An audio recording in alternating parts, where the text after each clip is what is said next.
সব জায়গায় গেলেই যে সবসময় খুব সাজগোজ করে যেতে হবে আমাকে তার কোনো মানে নেই। আবার করলেই বা ক্ষতি কি বলো তো?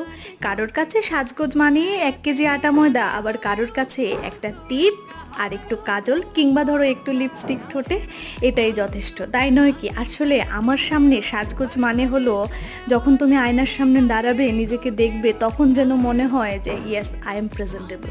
এটাই আমার জন্য সাজগোজ, হোক সেটা একটা টিপের সঙ্গে কিংবা একটু কাজলের সঙ্গে।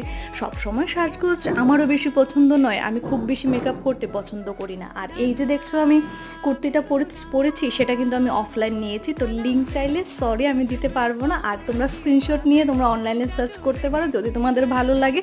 আমি দেখেছি এই কুর্তিটা অনেকেই পরেছে, কালকেই জানো তো ব্যাংকে গিয়েছিলাম, দেখি ব্যাংকের এক কর্মচারী আর আমি দুজনেই আমরা সেম কুর্তি পরেছি। অনেক সময় জিনিসটা কিন্তু খুব মজার, তাই নয় কি? কার কাছে সাজগোজ ঠিক কীরকম সেটা আমাকে নিচে কমেন্ট সেকশনে জানিও। টাটা।